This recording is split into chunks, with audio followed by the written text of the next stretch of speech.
বাবাধাম, সৎসঙ্গ আশ্রম আর ছোট ছোট পাহাড় আর ঝাড়খণ্ডের সুন্দর প্রাকৃতিক পরিবেশ। দীঘা, পুরী ও দার্জিলিংয়ের পর মধ্যবিত্ত বাঙালির গন্তব্যের অন্যতম সেরা ঠিকানা এই দেওঘর। বন্ধুরা, আজকে আমাদের ডেস্টিনেশন হতে চলেছে দেওঘর। আজকের ভিডিওতে আমরা দেওঘর ট্যুর সম্পর্কে একাধিক ইনফরমেশন দিতে চলেছি।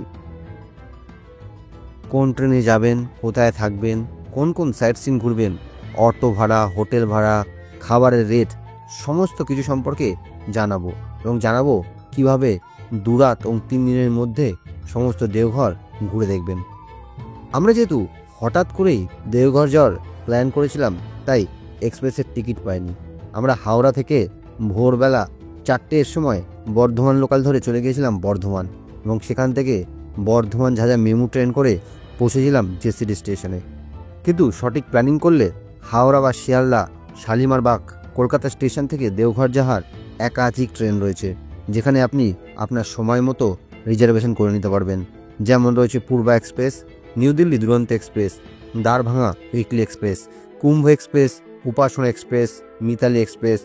এছাড়া রয়েছে পাটনা বন্দে ভারত এক্সপ্রেস, বিভূতি এক্সপ্রেস, বাগ এক্সপ্রেস। এছাড়াও একাধিক দেওঘর যাওয়ার ট্রেন কিন্তু রয়েছে। যে কোনো ট্রেন ধরে প্রথমে আপনাকে পৌঁছতে হবে জেসিডি স্টেশনে। তো বন্ধুরা, এখন আমরা পৌঁছে গেছি জেসিডি স্টেশনে। কিন্তু পৌঁছে গেছি জেসিডি স্টেশনে, আর এখান থেকেই অটো করে আমরা পৌঁছাবো দেওঘর ধাম। তো এটা হচ্ছে স্টেশন চত্বর। এখান থেকে আপনি ছোট ট্যাক্সি, যে কোনো গাড়ি কিন্তু ভাড়া করতে পারবেন, দামাদামি করে তবেই নেবেন। হচ্ছে জেসিডি স্টেশন, দেওঘর নয়। আর এই জেসিডি থেকেই কিন্তু দেওঘরে যাওয়ার জন্য গাড়ি পাওয়া যায়। এখান থেকে হচ্ছে যে কোনো 4 চাকা আপনি ধরবেন, আর এই রাস্তা দিয়ে সামনে গেলে কিন্তু টোটো পাওয়া যায়। এটা হচ্ছে অটো স্ট্যান্ড। এখান থেকে শেয়ার বা সিঙ্গেলে, শেয়ার বা রিজার্ভ করে কিন্তু আপনারা দেওঘর যাওয়ার জন্য অটো পেয়ে যাবেন। রিজার্ভ করলে 175 থেকে 200 টাকা লাগে, 10 জন বসতে পারবেন। আর সিঙ্গেল গেলেও 20 থেকে 25 টাকার মধ্যেই লাগে। তো আমরা একটা 10 সিটের টোটো রিজার্ভ করেছি, 200 টাকায় হয়ে গেছে আমাদের। দেখুন, ওই সামনের টোটোটা কিন্তু আমরা বুক করেছি। এই যে এই 10 সিটের টোটোগুলো, সরি অটোগুলো 200 রুপিস। বন্ধুরা, এবার চলুন আমরা হোটেলের খোঁজ করি।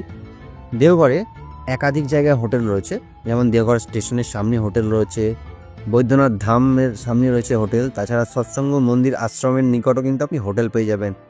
আর যারা সৎসঙ্গী ভাবছেন যে এখানে এসে আপনি আশ্রমে থাকবেন, তাদের জন্য বলে রাখি, এখানে আশ্রমে থাকতে গেলে কিন্তু আগে থেকে বুকিং করে আসতে হয় ইষ্টবিধি আইডি দিয়ে। হঠাৎ করে এসে কিন্তু আপনি এখানে বুকিং পাবেন না, তাহলে আপনাকে এখানে হোটেলেই থাকতে হবে। বৈদ্যনাথ ধামের কাছে একাধিক হোটেল রয়েছে, যাদের ভাড়া 300 থেকে 2000 টাকার মধ্যে। আপনি আপনার বাজেট হিসাবে কিন্তু এখান থেকে হোটেল নিয়ে নিতে পারেন। আর প্রত্যেকটি হোটেলের সঙ্গে রয়েছে নিজস্ব রেস্টুরেন্ট, যেখান থেকে কিন্তু আপনি খাওয়া দাওয়া সেরে ফেলতে পারবেন। দেওঘরে প্রথম দিন আপনার নির্ভর করবে আপনি কখন দেওঘরে পৌঁছাচ্ছেন। আমরা যেহেতু দুপুরের দিকে দেওঘরে পৌঁছেছিলাম, সেহেতু লাঞ্চ সেরেই প্রথম গন্তব্যে রওনা দিলাম নন্দন পাহাড়। হোটেলের পাশ থেকেই জনপ্রতি 50 টাকা টোটো ভাড়া করে পৌঁছে যাওয়া যায় এই নন্দন পাহাড়ে। বন্ধুরা, এই নন্দন পাহাড় যাওয়ার জন্য একটু দুপুরই বেরোতে হবে, কারণ যেহেতু এখন বেলা ছোট হয়ে যাচ্ছে, সেহেতু বিকালে খুব একটা বেশি টাইম পাওয়া যাবে না। আর নন্দন পাহাড় ঘুরে দেখতে বেশ খানিকটা সময় লাগে। বর্তমানে এই নন্দন পাহাড়কে একটি ইকো পার্ক হিসেবে ব্যবহার করা হয়।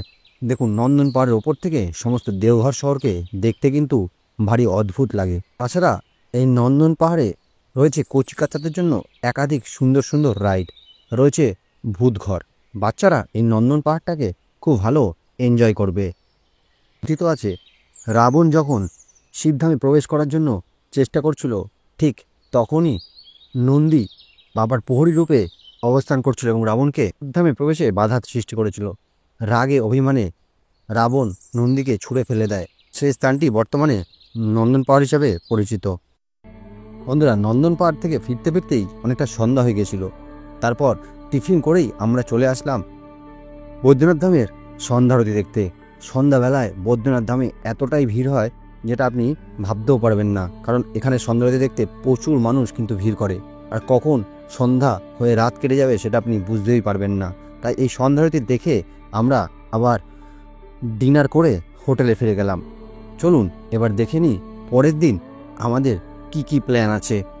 পরের দিন সকালে উঠে আমাদের প্রথম প্ল্যানিং ছিল বৈদ্যনাথ ধামে পুজো দেওয়া। যত সকাল সকাল যাবেন তত তাড়াতাড়ি আপনার পুজো সম্পন্ন হবে, কারণ এখানে প্রচুর পরিমাণ মানুষের ভিড় জমে। আমরা তাই সকাল 6টার মধ্যে স্নান সেরে পৌঁছে গেছিলাম বৈদ্যনাথ ধামে, এবং সেখানে অনেক লম্বা লাইনের পিছনে পড়লাম। প্রায় 1.5 ঘন্টা লাইনে দাঁড়ানোর পর আমরা যখন বৈদ্যনাথ ধামের পুজো শেষ করলাম তখন প্রায় 8টা থেকে 8:30 বাজে। এরপরে আমরা আমাদের প্রাতরাশ সম্পন্ন করলাম। বৈদ্যনাথ ধামের আশেপাশেই অনেক ছোট ছোট দোকান আছে, যেখান থেকে আপনি হালকা টিফিন করে বেরিয়ে পড়তে পারেন আজকের বাকি সাইট সিনের উদ্দেশ্যে। বন্ধুরা, আজকে আমরা এখান থেকে যাব নবলক্ষ মন্দির, ত্রিকুট পাহাড়, তপোবন এবং বাসুকীনাথে।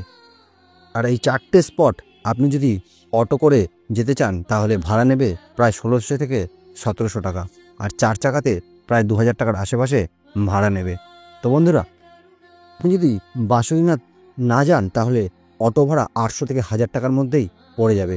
তো আমরা এই বৈদ্যনাথ ধামে পুজো দিয়ে বেরিয়ে পড়লাম আমাদের আজকের প্রথম সাইট সিন নবলক্ষ মন্দিরের দিকে।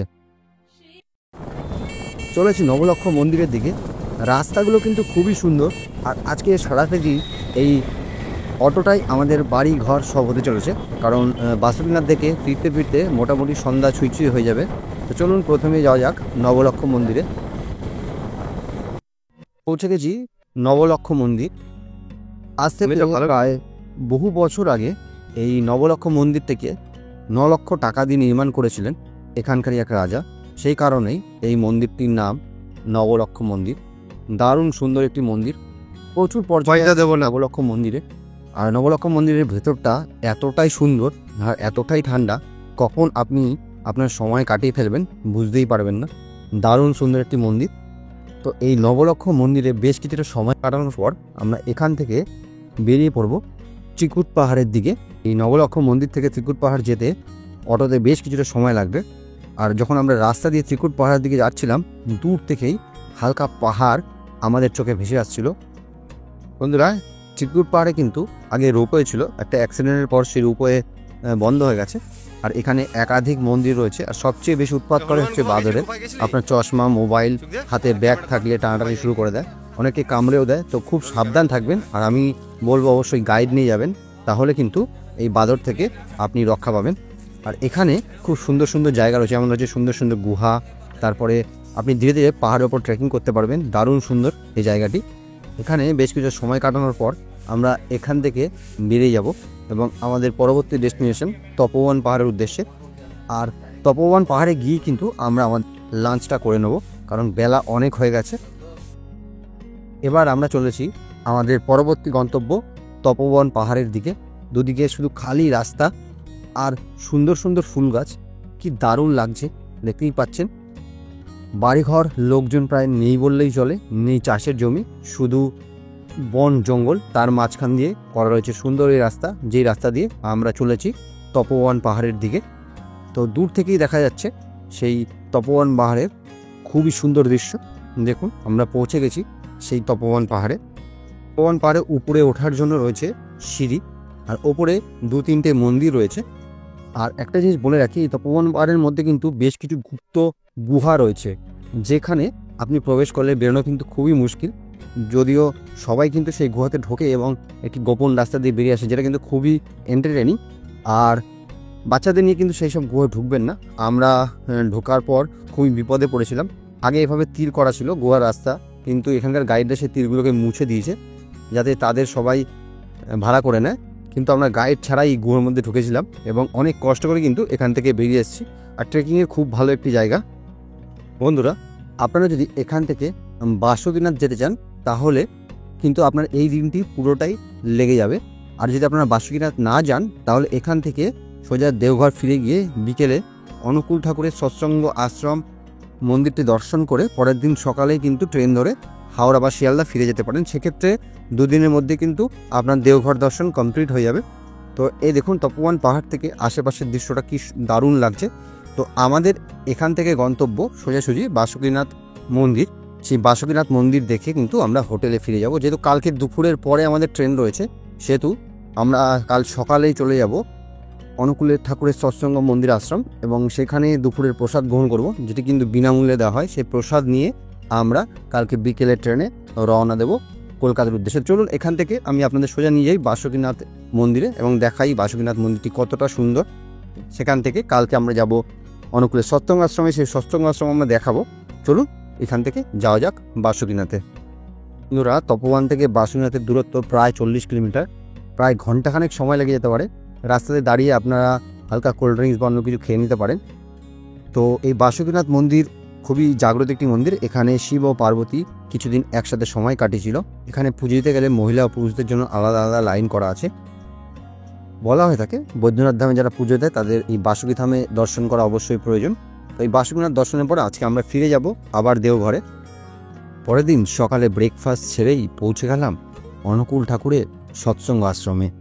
আর এখানেই আজকের দুপুরের প্রসাদ গ্রহণ করব। আর দেখতে পাচ্ছেন এই বিশাল ভবনটি, এটাই হলো সেই প্রসাদ সংগ্রহ ঘর। অনুকূল ঠাকুরের সৎসঙ্গ আশ্রমের ভেতরে অনেক কিছু দেখার রয়েছে। সেখানে আপনারা ঘন্টা দুয়েক সময় চলে যাবে। তারপর দুপুর 12টা থেকে 2টো পর্যন্ত এখানে প্রসাদ বিতরণ করা হয়। এখান থেকে নিরামিষ প্রসাদ গ্রহণ করেই আমরা স্টেশনের উদ্দেশ্যে রওনা দেব। বলে রাখি বন্ধুরা, এই দেওঘরে হোটেলে একটা ভালো সিস্টেম রয়েছে। সেটা হলো আপনি যদি দুপুর 12টায় হোটেলে ঢোকেন, তাহলে নেক্সট দিন 12টার সময় কিন্তু আপনি হোটেল ছাড়তে পারবেন। সেই হিসাবেই আপনার ভাড়া নেওয়া হবে। আর আপনি যদি বিকেল 5টায় হোটেল ঢোকেন, তাহলে পরের দিন বিকেল 5টার সময় কিন্তু হোটেল থেকে আপনি বেরোতে পারবেন। আর এইটা হলো অনুকূল ঠাকুরের সৎসঙ্গ আশ্রমের আশ্রম। এখানে কিন্তু আপনি রুম বুকিং করতে পারবেন। সেক্ষেত্রে আপনি যদি অনুকূল ঠাকুরের ভক্ত হন বা ইষ্টবিধি দিয়ে থাকেন আর বড়দার ভক্ত হন, সেক্ষেত্রে অনলাইনের মাধ্যমে আপনি এই রুম বুকিং করে এখানে আসতে পারবেন এবং ফ্রিতে এখানে থাকতে পারবেন। আর এই মন্দিরের সামনেই রয়েছে সেই খাবারের জায়গা যেখানে আপনি ফ্রিতে খেতে পারবেন। তো বন্ধুরা, এই ছিল আমাদের দেওঘর ট্যুর। এখান থেকে আমরা স্টেশনে ফিরে যাব এবং সেখান থেকে রওনা দেবো হাওড়ার উদ্দেশ্যে। ভিডিওটা আপনার কেমন লাগলো সেটা অবশ্যই কমেন্ট করে জানাবেন। ভালো লাগলে লাইক করবেন, আমাদের চ্যানেলকে সাবস্ক্রাইব করতে ভুলবেন না। দেখা হচ্ছে পরবর্তী ভিডিওতে। সবাই ভালো থাকবেন, সুস্থ থাকবেন।